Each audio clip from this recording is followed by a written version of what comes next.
Good morning, students. This is Dr. Amrisha Deshmukh.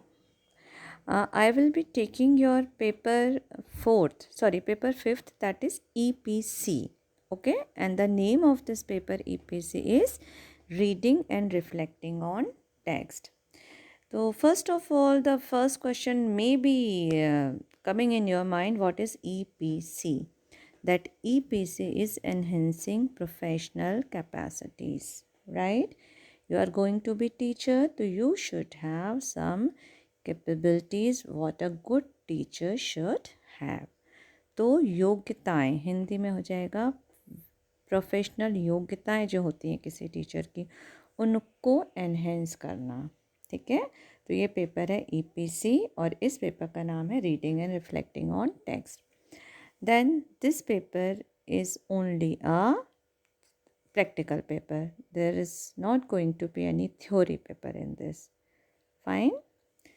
Right. Now, so this is EPC, Reading and Reflecting on Text.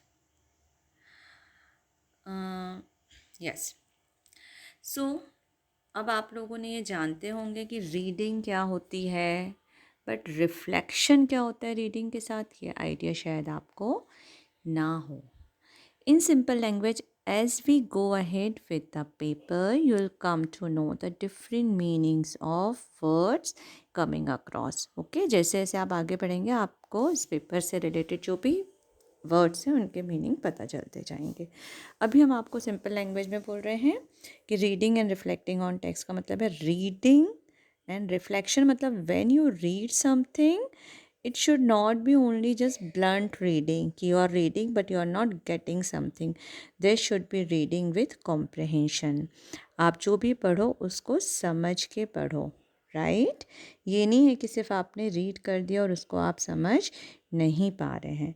तो reflection का मतलब रहता है जब आप रीड करते हो, हम कब कहेंगे कि हाँ आप में रिफ्लेक्शन है, जब आप उस चीज़ को साथ में समझोगे भी।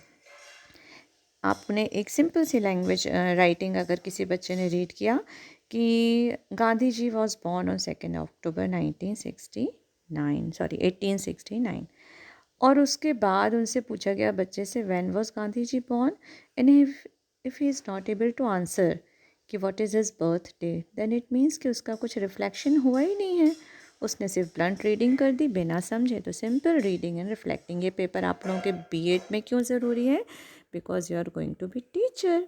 ओके, अभी आप हो student teacher. B Ed students are called student teacher. Why they are called student teacher? Because अभी आप student, when you are in the college you are student, but when you go in your internship means when you go in the school to teach in this course। ठीक है, आपको पता है third semester में पूरा 6 महीने आपकी school internship होती है, वहाँ आप जाके एक टीचर का रोल प्ले करते हो, इस तो वहाँ आप टीचर हो जाते हो, इसलिए आप बीएड स्टूडेंट्स को कहा जाता है स्टूडेंट टीचर, कि आप स्टूडेंट भी हो एज वेल एज टीचर्स भी रहोगे। ठीक है, तो आपके लिए क्यों ज़रूरी है, क्योंकि रीडिंग और रिफ्लेक्शन के बिना कभी भी पढ़ाई कंप्लीट हो ही नहीं सकती। कोई भी स्टूडेंट आप किसी भी क्लास से ले लो, class nursery to high level, reading is a very important part. तो जब बच्चे किसी चीज़ को पढ़ के समझ ही नहीं पाएंगे, उसको रिफ्लेक्ट ही नहीं कर पाएंगे कि उन्होंने जो पढ़ा है, तो मतलब क्या रीडिंग का, उनके कॉन्सेप्ट क्लियर ही नहीं होंगे।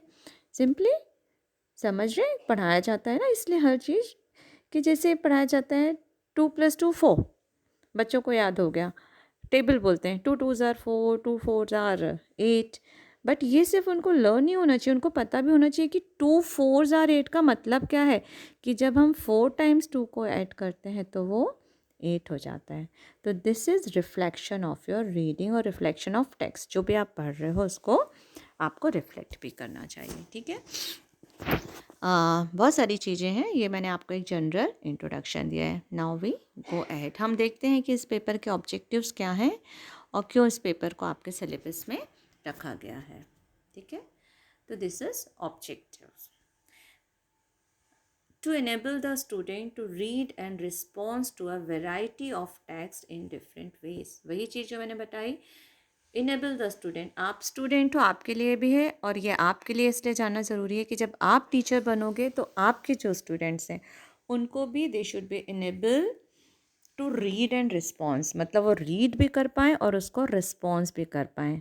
साइंस का कोई उनको एक आर्टिकल पढ़ने दिया है ना कि क्या डिफरेंट नई अभी रिसर्च हुई है और क्या रिसर्च के बाद हमारे पास प्रोडक्ट आया, बस उन्होंने रीड करने के साथ साथ रिफ्लेक्शन भी ज़रूरी कि उससे रिलेटेड उनसे जो क्वेश्चन पूछ सकें कि इसमें कौन सी थ्योरी यूज़ हुई है, कौन से रिसर्चर साइंटिस्ट ने ये प्रोडक्ट बनाया है, इसकी प्रोसेस क्या है, तो उनको सब बताना चाहिए। तो वही रिफ्लेक्शन है कि आप जो पढ़ते हो साथ ही साथ उसको रिफ्लेक्ट कर पाओ।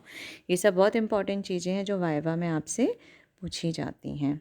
और इस पूरे नेक्स्ट वीडियो में मैं आपको बताऊंगी कि इस पूरे पेपर में, अभी तो मैं आपको एक जनरल इंट्रोडक्शन इस वीडियो में दे रही हूँ, पर इससे आपकी एक फ़ाइल बनेगी बहुत सारी एक्टिविटीज़ की, बहुत मज़ेदार एक्टिविटीज़ हैं। You are going to love doing those activities. जैसे कुछ आपको एक्टिविटीज़ बताती हूँ मैं।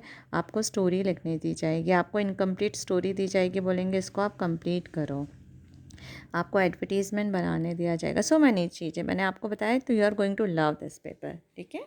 तो हम आगे बढ़ते हैं। To enable the student to read and response, इस पेपर का ऑब्जेक्टिव है to a variety of text. अब आप बोलेंगे वेराइटी ऑफ टेक्स्ट क्या होते हैं? टेक्स्ट का कुछ आइडिया है आप लोगों को? टेक्स्ट क्या होते हैं? यस, टेक्स्ट मतलब anything that is in written form is called text. Anything. It may be symbol also, like greater than, less than, equal to. Those are symbols, but they are in written form. तो text में वह सारी चीज़ें शामिल होती हैं जो कि रिटन लिखित होती हैं, चाहे वो सिम्बल्स हो सकते हैं, चाहे पिक्चर्स हो सकती हैं, चाहे सिंपल आपके वर्ड्स हैं जैसे लिखा हुआ है टू एनेबल द स्टूडेंट, ये लेटर्स के थ्रू, वर्ड्स के थ्रू है। तो जो भी चीज़ लिखित फॉर्म में है वो टेक्स्ट है। अब उन्होंने बोला कि डिफरेंट फॉर्म, और टेक्स्ट को आपको पढ़ते और समझते आना चाहिए। तो टेक्स्ट के अलग अलग फॉर्म्स होते हैं, जैसे कि आप नरेशन, नरेशन यानी किसी चीज़ का विवरण देना, किसी चीज़ का वर्णन करना। जैसे स्टोरी, स्टोरी जो लिखी जाती है वो नरेशन फॉर्म में लिखी जाती है, उसको नरेट किया जाता है कि एक स्टोरी का प्लॉट है कि एक विलेज है, वहाँ एक बच्चा रहता है, उसके पेरेंट्स नहीं हैं, ग्रैंड पेरेंट्स के साथ रहता है। तो ये आप नरेट कर रहे हो लिखी हुई चीज़ को, तो ये नरेशन फॉर्म है। प्लस एक्सपोजिटरी फॉर्म भी रहते हैं। एक्सपोजिटरी फॉर्म अगर हम किसी चीज़ के किसी एक्सपीरियंस को बता रहे हैं, फैक्ट को बता रहे हैं, साइंस का फैक्ट बता रहे हैं, तो वो एक्सपोजिटरी फॉर्म है। ये डिटेल में अभी आपको बताया जाएगा। तो अलग अलग टेक्स्ट होते हैं, कुछ पोएम्स होती हैं, कुछ राइम्स हैं, कुछ एडवर्टीज़मेंट लिखे आते हैं। तो हर चीज़ को पढ़ने का तरीका अलग होता है, समझने का तरीका। जिस तरह से स्टोरी रीड की जाती है उसी तरह से हम किसी फैक्ट को रीड नहीं करते हैं। हर चीज़ की अलग स्टाइल होती है पढ़ने और समझने की। तो अलग अलग टेक्स्ट आपको बताए जाएंगे क्या है, और उनको अलग अलग टेक्स्ट को कैसे रीड एंड रिफ्लेक्ट किया जाता है, ये इस पेपर में आपको बताया जाएगा। फिर होता है सेकेंड ऑब्जेक्टिव है to develop meta cognitive awareness. अभी मेटा कॉग्निटिव आपके लिए एक नया वर्ड है। अभी आप फर्स्ट सेमेस्टर में हो, तो आपको जो फर्स्ट पेपर है उसमें आपको कॉग्निटिव एबिलिटीज़ होती हैं उसके बारे में बताया जाएगा। अभी मैं अगर यहाँ समझाना चाहूँ, कॉग्निटिव मतलब रिलेटेड टू ब्रेन, हिंदी में संज्ञान, ज्ञान से रिलेटेड चीज़ें को कॉग्निशन, जो चीज़ हमारे ब्रेन के थ्रू होती हैं, हम सोचते हैं ब्रेन के थ्रू, है ना, हम कैलकुलेट करते, रीडिंग करते, राइट करते, तो ये हमारा ब्रेन है, इस चीज़ में ज्ञान है। हम किसी चीज़ का नॉलेज लेते हैं, उसको समझते हैं, एनालाइज करते, तो ये हमारा यहाँ पे ब्रेन वर्क करता है, ठीक है। तो ये कॉग्निटिव, कॉग्निटिव इसको कहा जाता है, संज्ञानात्मक चीज़ें। तो मेटा कॉग्निशन, मेटा कॉग्निशन का सिंपल अर्थ रहता है थिंकिंग अबाउट द थिंकिंग। इस चीज़ को ध्यान से सुनिए, थिंकिंग अबाउट द थिंकिंग। तो यहाँ पे इस पेपर में आपको बताया जाएगा, डेवलप की जाएगी आपकी मेटा कॉग्निटिव अवेयरनेस। मतलब आपको पता होना चाहिए कि आप जो सोच रहे हो वो किस बारे में सोच रहे हो, आप अपनी थिंकिंग को कैसे इम्प्रूव या इन्हेंस कर सकते हो, उसको रिफ़ाइन कर सकते हो। आप अपनी लर्निंग के बारे में खुद थिंक कर सकते हो कि हम कोई चीज़ सीख रहे हैं तो कौन सा तरीका है जिससे हम ज़्यादा अच्छे से सीख पाएँ। 4 अलग अलग स्टूडेंट्स हैं, उनको हम एक पोएम लर्न करने देंगे, चारों का वो पोएम लर्न करने का तरीका अलग रहेगा। कोई स्टूडेंट एक बार में पूरी पोयम लर्न करेगा, कोई स्टूडेंट उसको पार्ट में लर्न करेगा कि फर्स्ट 4 लाइन पहले करें, सेकंड 4 लाइन बाद में, और फिर उनको वो सम अप करके बोलेगा। कोई स्टूडेंट रहेगा वो उसको लिख लिख के याद रहेगा। कोई स्टूडेंट है जो उसको टेप और ऑन कर देगा कि वो सुनता रहेगा। समझ रहे हो? तो हर स्टूडेंट की लर्निंग स्टाइल अलग है, तो ये हर स्टूडेंट का मेटा कॉग्निटिव अवेयरनेस होना चाहिए। उसको अपने बारे में पता होना चाहिए कि what is the best method to learn. समझ रहे हो? तो हर स्टूडेंट को पता होना चाहिए what is the best method for me to learn. वो कौन सा तरीका है जिससे मैं सबसे अच्छे तरीके से लर्न कर पाऊँगा। तो इस पेपर में यही आपकी मेटा कॉग्निटिव स्किल डेवलप की जाएंगी। रीडिंग राइटिंग के बारे में आपको डिटेल में पढ़ाया जाएगा, उसकी स्किल्स पढ़ाई जाएंगी। तो आपको अपने बारे में पता होगा कि मैं किस तरीके से ज़्यादा अच्छे से पढ़ के चीज़ों को समझ सकता हूँ, मतलब उनको रिफ्लेक्ट कर सकता हूँ। नेक्स्ट है to enhance the capacities as readers and write. Obviously हर रीडर और राइटिंग की स्किल होती हैं, तरीका रहता है, ठीक है। एक कैपेसिटीज रहती है रीडर की कि वो पंक्चुएशन के साथ पढ़े, जहाँ फुल स्टॉप है वहाँ रुके, सेमी कॉमा पे थोड़ी देर रुके। ऐसी राइटिंग करते समय उसको पता होना चाहिए कि कहाँ हमें कैपिटल लेटर यूज़ करना है, कहाँ कॉमा लगाना है, कहाँ इन्वर्टेड कॉमा लगाना है। तो ये सारी स्किल्स हैं। तो इस पेपर के बाद I am sure you are going to be perfect reader and writer. आपको सारी स्किल्स आ जाएंगी रीडिंग की और राइटिंग की, ठीक है। At the same time you will be become the participant in the process of reading। Participant मतलब आप उसमें पार्टिसिपेट करोगे कैसे? जब आप कोई चीज़ रीड करने के साथ साथ समझोगे, उसके नोट्स बनाना सीखोगे, उसका टेबल बनाना सीखोगे, तो you will become the participant reader और राइटर। तो आपको सिर्फ पढ़ना नहीं है दूसरों के लिए, आपको उसमें पार्टिसिपेट करना है। बहुत डिटेल में आगे आता जाएगा। Then, to enable the student teacher to work on the field and make predictions। इस चीज़ को सुनिए, to enable the student teacher यानी आपको एनेबल करना है to work on the field. जब आप रियल फील्ड, आपके लिए फील्ड क्या है? आपका स्कूल। जब आप रियल फील्ड में स्कूल में जाओगे तब आपको प्रेडिक्शंस करते आना चाहिए। यहाँ प्रेडिक्शन इन रीडिंग का मतलब है कि रीडिंग करते करते आप प्रेडिक्ट करो कि आगे क्या होने वाला है, क्या हो सकता है। देन आप अपने प्रेडिक्शन को चेक करो। बहुत एक्टिविटीज़ जो आप स्कूल में करा सकते हो, बच्चों को एक पैरा पढ़ाओ, फिर सबको बोलो चलो प्रेडिक्ट करो कि आगे क्या होगा। वही बच्चा प्रेडिक्ट कर पाएगा जो रीडिंग विथ रिफ्लेक्शन कर रहा होगा। जो ब्लंट रीडिंग कर रहा होगा बिना रिफ्लेक्शन के, वो प्रेडिक्शन नहीं कर सकता। तो यहाँ आप अपने प्रेडिक्शन को चेक करो फिर आगे कि जो आपने सोचा था, प्रेडिक्ट किया था, वही हुआ कि नहीं हुआ। प्लस लास्ट में समराइज़ करना। रीडिंग के बाद आप 10 पेज की चीज़ें भी बच्चे पढ़ लें या आप पढ़ लें, पर उसको समरी बताते आना चाहिए। और समरी तभी बना पाओगे जब आप रीडिंग विथ कॉम्प्रिहेंशन, मतलब समझ के पढ़ोगे कि आपने क्या पढ़ा, क्या इंपॉर्टेंट पॉइंट थे, उसमें से कौन से इंपॉर्टेंट पॉइंट आपके काम थे और आप उनकी समरी बनाओ। तो बहुत इंटरेस्टिंग पेपर रहने वाला है स्टूडेंट्स ये। इस पेपर को आप ध्यान से पढ़िएगा, ध्यान से इसकी एक्टिविटीज़ करिएगा और आप एक बहुत अच्छे टीचर बनेंगे, आई एम श्योर। हम आगे बढ़ते हैं। अब इस पेपर के बाद student teacher will be able, आप में क्या चेंज आएगा आपके बिहेवियर में, ये मैं बताती हूँ कि इस पेपर को जब आप रीडिंग एंड रिफ्लेक्टिंग पेपर पढ़ोगे तो आप में क्या चेंज आएगा। देखिए, आप you will reflect on the objectives of reading. आपको रीडिंग के ऑब्जेक्टिव्स क्या, किस उद्देश्य से आप कोई चीज़ पढ़ रहे हो, वो आप रिफ्लेक्ट कर पाओगे, मतलब बता पाओगे कि रीडिंग का उद्देश्य क्या है। You will analyse the process of reading. आप रीडिंग की प्रोसेस समझोगे। रीडिंग अपने आप में एक कला है, इट्स एन आर्ट। तो उसकी एक प्रोसेस होती है, तो वो प्रोसेस आप समझ पाओगे, उसको एनालाइज कर पाओगे कि रीडिंग करने का सही तरीका क्या है। जैसे मैंने बोला, with punctuation, mark, comma, semicolon. कविता पढ़ रहे हो तो उसको किस गति से पढ़ना है, आप पैरा पढ़ रहे हो तो किस गति से पढ़ना, आप स्टोरी बोल रहे हो तो स्टोरी बोलने का तरीका अलग रहता है। तो ये सारी प्रोसेस रीडिंग की आप समझ पाओगे।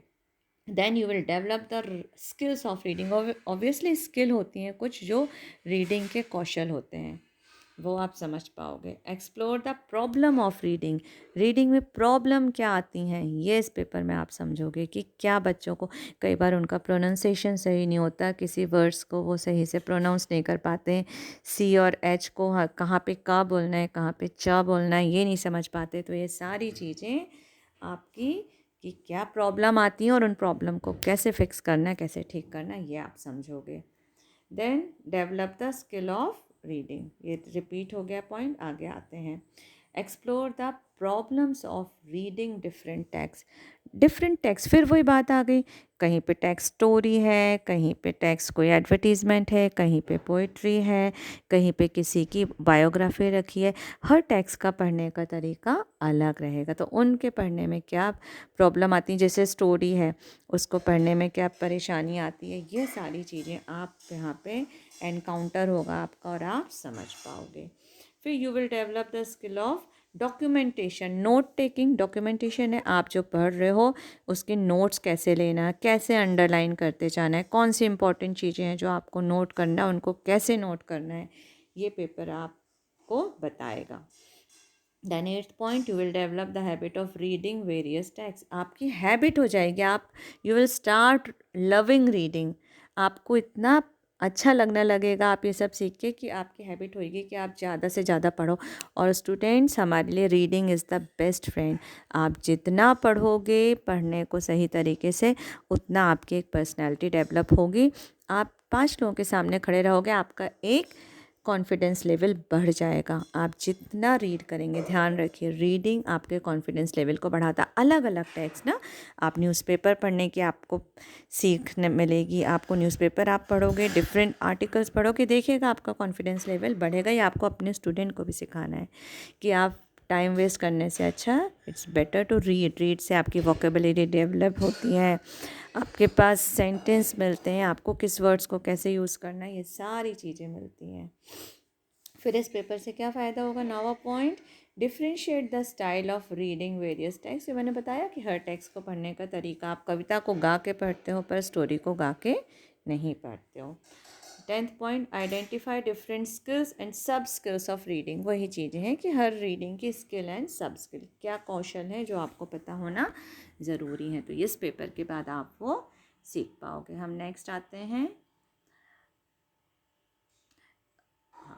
Next is what is reflecting on text. मैंने बताया था ना कि रीडिंग एंड रिफ्लेक्शन, तो क्या होता है रिफ्लेक्शन, हम कब कहेंगे कि आपने चीज़ों को रीडिंग, आपकी रीडिंग रिफ्लेक्ट भी हो रही है, जब आप connection between your own life and text, आप जब पढ़ रहे हो, अगर आप उससे अपनी लाइफ को कनेक्ट करते रहो।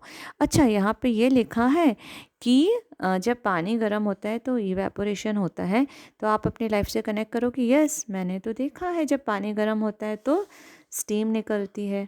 ठीक है, हेल्दी डाइट के बारे में बच्चों को पढ़ाया जाता है कि फ़ैट, कार्बोहाइड्रेट, ये सब बॉडी के लिए ज़रूरी है। तो आप याद करो कि यस, जब मैं डॉक्टर ने मुझे बोला था कि आपको बैलेंस डाइट लेना है, आपको प्रोटीन लेना है, तो ये है। अब आप रिफ्लेक्शन कब होता है, जब आप पढ़ते समय अपने लाइफ से उसको रिलेट करते चाहते हो। याद है कोई लास्ट ईयर के हमारे समय में, अभी 2014 में इलेक्शन हुए थे, उसमें कौन सी पार्टी जीती, कौन पीएम बना, आप उसको रिफ्लेक्ट करोगे कि यस ऐसा हुआ है, तो आप लाइफ से उसको रिलेट करो। तो यहाँ आप, यहाँ वाली चीज़ें ओन लाइफ से, तो ओन लाइफ से आपके अपनी ज़िंदगी में जो घटा है आप उसको कि यस, अगर हमने रात में कार्बन डाइऑक्साइड, कहते हैं ना कि पेड़ जो रहते हैं वो क्या करते हैं, बताइए, यस, ऑक्सीजन छोड़ते हैं और कार्बन डाइऑक्साइड लेते हैं। तो आपको याद आएगा कि हाँ, आपके आसपास लोगों को कहा जाता है, आपके पेरेंट्स ने, कि ट्री लगाओ, आपके आसपास ऑक्सीजन रहेगी, तो आप रिलेट कर लोगे। ठीक है, ऐसे when you are able to make connection between other readings and the text. Other reading अभी आप जो पढ़ रहे हो और आपने पहले जो पढ़ा, जब आप उससे कनेक्शन करना सीखोगे। ठीक है, तो ये रिफ्लेक्शन हो रहा है कि आप जो पढ़ रहे हो, आप पिछला भी याद कर रहे हो कि यस, हमने पहले ऐसा पढ़ा था, या उस बुक में हमने ऐसा पढ़ा था, और उससे अभी आप इस रीडिंग में कनेक्शन कर पा रहे हो, है ना। तो ये रहता है जब आप दूसरे टेक्स्ट से उसको रिलेट कर पाते हो। फिर तीसरी है when you make connection between the social political world and text. जब आप पढ़ रहे हो उससे सोसाइटी और पॉलिटिकल वर्ल्ड को आप कनेक्ट कर पाते हो। जैसे मैंने अभी इलेक्शन का एग्जांपल दिया, अभी कोरोना एपिडेमिक चल रहा है ना, पैंडेमिक, इसके बारे में जब आप 10 साल बाद हो सकता पढ़ोगे, या अभी आप पढ़ रहे हो कि कैसे फैलता है, क्या होता है, तो आप अपनी लाइफ से रिलेट कर रहे हो कि हाँ, हमको बोला जा रहा है बार बार हम हाथ धोएं, हम मास्क पहने, इस समय पेंडेमिक फैला है, इकोनॉमी डाउन हो चुकी है, तो आप जो पढ़ रहे हो उस चीज़ को आप रिलेट कर रहे हो कि यस ये सब चीज़ें चल रही हैं। तो यही तो रिफ्लेक्शन है कि जो आप पढ़ रहे हो उसको सिर्फ पढ़ो नहीं, आप उसको रिलेट करो अपनी लाइफ से। आपने जो ऑलरेडी पहले किसी बुक में पढ़ा है उससे रिलेट कर पा रहे हो, सोशल लाइफ से रिलेट कर पा रहे हो, तो ये होता है रिफ्लेक्शन। ठीक है। और कब कहेंगे कि रिफ्लेक्शन हो रहा है? When you are making a visual image of the meaning of the text. जो आप पढ़ रहे हो आप उसका विजुअलाइज करते जाओ। जैसे स्टोरी पढ़ रहे हैं ना, तो हमारी आंखों के सामने एक, सही में हमने बोला, एक पिंक की नाम की गर्ल थी, वो बहुत ब्यूटीफुल हाउस में रहती थी, उसके घर के आसपास रोजेज़ लगे थे। तो आप विजुलाइज कर रहे हो उस चीज़ को कि यस कोई प्यारी सी लड़की, उसका प्यारा सा घर है, वहाँ रोजेज़ का गार्डन है। तो यही रिफ्लेक्शन है कि आप उसको माइंड मैप करो। साइंस के स्टूडेंट जब साइंस पढ़ते हैं तो उसको, जैसे इवेपोरेशन पढ़ रहे हैं आप, यस आपके सामने इमेज आ जानी चाहिए। कंडेंसेशन पढ़ रहे हो तो आपके सामने इमेज की, यस हम जब बर्फ़ से आइस निकालते हैं बर्तन में रखते हैं तो उस ग्लास के आजू बाजू कंडेंसेशन के कारण पानी आ जाता है। तो आप विजुलाइज करो चीज़ों को। ठीक है। फिर making an inference about the underlying meaning of the text. जो लिखा है कई बार उसके अंडरलाइंग मीनिंग, अंडरलाइन का मतलब नहीं कि उसके नीचे एक अंडरलाइन कर दी, वो लाइन के लिखे हुए एक अंदर गहरा सार छपा रहता है। जैसे कि एक है ना, अधजल घघरी छलकत जाए, तो इसका अंडरलाइन चीज़ क्या है कि जिस इंसान को नॉलेज कम होता है शायद वो बहुत ज़्यादा बोलता है, बताता चाहता है। तो यहाँ पे ये मतलब नहीं है कि आधी कोई घड़ा भरा है उसमें से पानी छलक रहा है, नहीं, वो अंडरलाइंग है कि उस किसी के लिए कहावत यूज़ की है कि अच्छा उसको नॉलेज कम है इसलिए वो ज़्यादा बता रहा है। तो किसी शब्दों के अंदर की बातें, किसी कहते ना कि उसने तो हमारे पीठ पे छुरा घोंप दिया, कोई दुश्मन के लिए जो आपके साथ कोई ब्लफ करता है, आपको धोखा देता है, तो वो कहते हैं उसने हमारी पीठ पे छुरा घोंपा है। तो ये मतलब नहीं कि सही में उसने पीठ में आके छुरा घोंपा, ये कि उसने आपके साथ धोखा किया। तो ये अंडरलाइन मीनिंग को समझना बहुत ज़रूरी है। तो यही रीडिंग के कौशल हैं, घटक है कि आपको ये सब चीज़ें आनी चाहिए। Then generating questions about the text, that is more important comprehension strategy than most readers realize. Generating question about the text, आप जो पढ़ रहे हो आपके मन में क्वेश्चन मार्क ज़रूर आना चाहिए। जब आप कोई चीज़ ऐसे पढ़ रहे हो, अगर आपका इंक्विजिटिव नेचर नहीं होगा, खोजपूर्ण जानना कि क्यों कब कहाँ कैसे, अच्छा ऐसा लिखा है तो मैं टेस्ट करूँ कि ऐसा है कि नहीं, आप उसको एक्सप्लोर करो। तो पढ़ते समय आपके मन में क्वेश्चन, इंक्विजिटिव जिज्ञासा होना बहुत ज़रूरी है। तो तभी आप रिफ्लेक्ट कर पाओगे जब आप एक क्वेश्चन जनरेट कर पाओगे। Evaluating the importance of text, आप जो पढ़ रहे हो उसका इम्पॉर्टेंस क्या है, आपकी लाइफ में क्या इम्पॉर्टेंस है, कहाँ आप उसका यूटिलाइजेशन करोगे, ये चीज़ आपको पता होना चाहिए कि इस टेक्स्ट को मैं पढ़ रहा हूँ तो इसका मेरी लाइफ में क्या इम्पॉर्टेंस है, क्यों मैं पढ़ूँ इसको। ठीक है। Then summarising and determining the most important message in the text, खूब बड़ा मैसेज है, इसका बेस क्या, सार क्या, जिसको हम कहते हैं ना समराइज, सार निकालते आना चाहिए कि जिस्ट क्या है इस चीज़ का। Then it means you pause occasionally as you read, इसको कहते हैं रिफ्लेक्शन। कब होगा? जब आप पढ़ते समय 2 लाइन पढ़ के आप थोड़ा पॉज दो, सोचो कि पिछले 2 लाइन में मैंने क्या पढ़ा है, उससे मैं क्या समझा हूँ, उसको मैंने अपनी लाइफ में कहाँ रिलेट किया। ये मतलब नहीं कि आप रुक रुक के पढ़ो, पर थोड़ा पॉज दे के आपको विथ रिफ्लेक्शन उसको पढ़ना है। और after you finish the book, या फिर आप जब पूरा फिनिश कर लो उसके बाद आप उस चीज़ को एक रिवाइंड करो and think about what significant in the book, इस बुक का सिग्निफिकेंस क्या, सार्थकता थी। बेकार है तो आप किसी को क्यों बोलोगे? आपने कोई बुक पढ़ी उसमें से आपने कुछ सिग्निफिकेंस नहीं देखा तो आप बोलोगे कि बिल्कुल ये बुक मत पढ़ो, ये बेकार है। ऐसा नहीं कि पढ़ लो, किसी ने बोला कैसी बुक है, पता ही नहीं भाई, आपने पढ़ लिया, आपको पता ही नहीं कि उसके क्या इंपॉर्टेंट पॉइंट थे, क्या सिग्निफिकेंट चीज़ थी, क्या इनसिग्निफिकेंट चीज़ थी। तो वो आपको पता होना बहुत ज़रूरी है in that book and how it might be pertinent to your life, और आपकी लाइफ में उसका क्या इंपॉर्टेंस रहेगा। तो ये है व्हाट इज़ रिफ्लेक्टिंग, ये होता है रिफ्लेक्शन का मतलब। अगर आपसे वाइवा में पूछा जाएगा what is reflecting on text, तो ये पॉइंट है। अगर आप ये सब चीज़ें कर पाओगे इसका मतलब है कि आपने अपने टेक्स्ट यानी लिखित चीज़ को आप जो पढ़ रहे हो उसको रिफ्लेक्ट भी कर रहे हो। Then how to reflect on your reading, अभी तो हमने बताया कि ये सब चीज़ें करना चाहिए, पर कैसे करोगे उसको, हमने बोला ना ये सब आपको आना चाहिए, but how will you reflect your reading. तो what is the author's primary argument in this section, can I put that in my own words, author की ने कोई आर्टिकल आपने पढ़ा है ना, कि प्राइमरी मेन बात क्या है जो ऑथर ने यहाँ बताई है, आप उसको ढूंढो और आप उसको अपने वर्ड्स में लिखो। अगर आप उसको अपने वर्ड्स में एक्सप्लेन कर पाए या किसी दूसरे को बता पाए, ये तरीका होता है रिफ्लेक्शन का। आप अपने को रिफ्लेक्शन करना चाहते हो ना, तो आप कोई भी आर्टिकल पढ़ रहे हो, आप उसको पहले पढ़ो, फिर आप रिफ़्लेक्ट करो कि उसमें इम्पॉर्टेंट क्या था, उसको आप अपने वर्ड्स में लिखने या बोलने की कोशिश करो। दूसरा, आप सोचो, ये क्वेश्चन आपके मन में आना चाहिए, do I agree with the argument, कि जो मैंने पढ़ा क्या मैं उससे एग्री करता हूँ। इफ़ नॉट, अगर मैं इससे एग्री नहीं कर रहा हूँ तो क्यों मैं इससे एग्री नहीं कर पा रहा हूँ।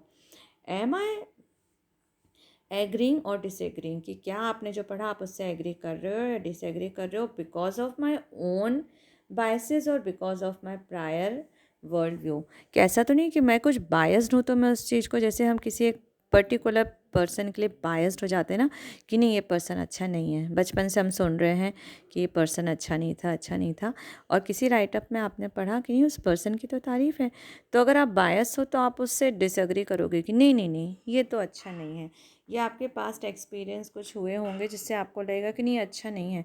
तो आपको पता होना चाहिए कि अगर आप उससे डिसएग्री कर रहे हो तो क्यों कर रहे हो, और सही में आप उससे डिसएग्री कर रहे हो तो क्या सही है, और is there an actual flaw in the logic of that author's thinking, या जो ऑथर ने लिखा है उसकी लॉजिकल थिंकिंग सही नहीं थी। तो आपको डिसएग्री होना भी पता होना चाहिए कि अगर सही नहीं है तो आप उससे डिसएग्री भी करो। और if the logic is sound, is there a flaw in the premises that author used for data. मतलब सिंपल सी चीज़ कि जो ऑथर ने लिखा क्या उसका लॉजिक सही है या नहीं है, या उसने कुछ ऐसा डेटा यूज़ किया है जो उसकी चीज़ को अलग ढंग से प्रेजेंट कर रहा है। तो ये रिफ्लेक्शन के तरीके, आप अच्छे रिफ्लेक्ट करने वाले कैसे बनोगे अगर आपके दिमाग में ये सारी चीज़ें आएंगी। अग्री कर रहे हो तो क्यों कर रहे हो, अगर आप डिसअग्री कर रहे हो तो क्या रीज़न है कि आप उससे डिसअग्री कर रहे हो। ठीक है, देन आपके मन में क्वेश्चन आना चाहिए, how is what's describe in that reading similar to और different from my own life experience. आपके लाइफ में बहुत एक्सपीरियंस होते हैं, तो जो ऑथर ने लिखा वो कौन सी चीज़ें हैं जो आपने भी खुद अनुभव की हैं पीछे, या जो आपने अनुभव की हैं उससे कुछ उल्टा इसमें लिखा हुआ है।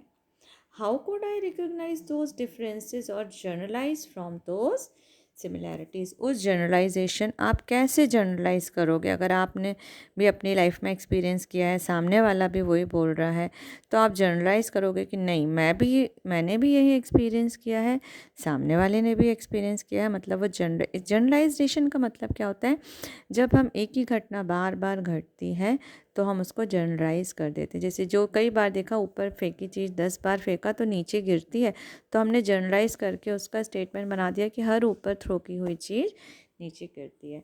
तो आप सिमिलैरिटीज़ के बेसिस पे उस चीज़ को जनरलाइज करते हो। वॉट मेमोरीज और experience of my own connect with it, जो मैंने बताया आपकी लाइफ की कौन सी मेमोरीज हैं जो आप इस राइटअप से कनेक्ट कर पा रहे हो। Next question, so what, why does this argument matter, how might it affect my life और फ्यूचर और the life and futures of my friends, family, neighbours and fellow citizens. की वो कौन से आर्ग्यूमेंट हैं जो मैटर करते हैं, मतलब जो लिखा हुआ है, जो हम आर्ग्यूमेंट हो रहे हैं, वो हमारी लाइफ में क्या इम्पोर्टेंस रखते हैं, हमारे फ्रेंड्स की लाइफ में, हमारी फैमिली की लाइफ में जो आर्ग्यू हम कर रहे हैं, क्या वो कोई मैटर करते हैं कि हम फालतू के किसी आर्ग्यूमेंट में पड़ गए हैं। How could I take advantage of that information to improve my life to avoid future problems? हमने जो पढ़ा हम उससे क्या चीज़ें हैं, कौन से एडवांटेज ले सकते हैं। जैसे अभी आप पेंडेमिक कोविड के बारे में बहुत सारी चीज़ें न्यूज़पेपर में आप पढ़ रहे हो ना, तो आप पढ़ रहे हो मास्क मास्क मास्क, गवर्नमेंट कह रही है मास्क लगाओ नहीं तो फ़ाइन होगा। तो आपने कि यस, हमने उससे क्या ग्रैस्प किया कि हमें घर के बाहर बिना मास्क के नहीं जाना है और अपने आप को सेफ रखना है। ठीक है, तो ये सारी चीज़ें होती हैं। नेक्स्ट फिफ्थ है, if the argument matter what should I do about it, if it doesn't matter to me why does it seem to matter so much to the author. ये चीज़ ऑथर ने लिखी है, मुझे तो इसकी कोई इम्पोर्टेंस नहीं लिख रही, फिर ऑथर ने इस चीज़ पे इतना जोर क्यों दिया है। है ना। जैसे हम आपको रिफ्लेक्टिंग के बारे में इतना बोल रहे हैं, आपको लगेगा क्या मैडम रिफ्लेक्टिंग रिफ्लेक्टिंग बोल रहे हो, हमें तो कुछ इसमें ऐसा नहीं लग रहा खास। तो क्यों नहीं लग रहा, और अगर मैडम इतना रिफ्लेक्शन पे जोर दे के बोल रही हैं तो क्या है एक्चुअल रिफ्लेक्शन, आप उसके बारे में और डीप नॉलेज लो।